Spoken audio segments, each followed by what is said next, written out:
Welcome to దత్తవాణి world. నాకు అమ్మవారన్న దత్తాత్రేయుడన్న ఇష్టం అని చెప్తున్నాను కదండి. అందుకే ఇదిగో మా ఇంటికి ఇక్కడికి వచ్చి మేము 9 ఇయర్స్ అయింది. శ్రీ వైభవలక్ష్మి నిలయం అని పేరు పెట్టుకున్నామండి. మాకు ఎంట్రన్స్ లో ఒక గేట్కి ఏమో సైడ్ జయ గురుదత్త అని, ఇంకొక వైపు శ్రీ గురుదత్త అని పెట్టుకున్నామండి. ఇంకా నెక్స్ట్ వచ్చేస్తే మా కార్ మీద కూడా జయ గురుదత్త శ్రీ వైభవలక్ష్మీదేవి నమః అని పేరు పెట్టుకున్నామండి.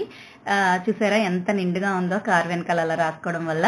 ఇంకా మా పూల చెట్ల విషయానికి వస్తే ఇది గన్నేరు చెట్టు అండి. చెట్టు నిండా పూలు ఉంటాయి. ఇవి 365 రోజులు కూడా పూస్తాయండి. మా పేరెంట్స్ మేము కూడా వాడుకోగా ఇంకా బయట వాళ్ళు కూడా కోసుకునేటన్ని పూలు వస్తాయండి మాకు. ఇంకా తర్వాత మాకు ఇంకా వీటితో పాటు మందారం చెట్లు కూడా ఉన్నాయండి. అవి కూడా చూపిస్తాను రండి.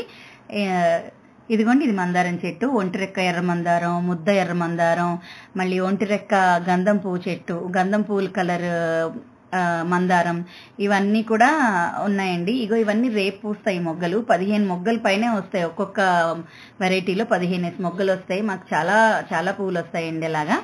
ఇంకా ఇక్కడికి వచ్చేసరికి తమలపాకు చెట్టు అండి. తమలపాకులు కూడా మేము అసలు ఎక్కువ కొనము, ఇవే సరిపోతాయి మాకు. ఇంకా తర్వాత మా ఇంట్లో దీన్ని కంద చెట్టు అంటారండి. అడుగున కందదుంప ఉంటుంది. మా అమ్మ తీసుకొచ్చి వేసింది ఇది. ఆ తర్వాత ఇది తులసి కోట. తులసి మొక్కలు అయితే మా ఇంట్లో చాలా ఉంటాయండి. ప్రెసెంట్ మీకు ఇవే చూపిస్తున్నాను. తులసి మొక్కలు, మందారం, ఇది చాలా పెద్ద మందారం అండి. మా 2 చెట్లు కలిపితే ఎంత పువ్వు వస్తుందో అంత పువ్వు వస్తుంది. ఇదేమో శంఖం పూల చెట్లు అండి. ఇప్పుడు అన్సీజన్ కదా, అందుకని రావట్లేదు. ఇవి చూపించాలనుకున్నాను, చూపించానండి. Please like, share, subscribe to my channel. Bye. జై గురుదత్త.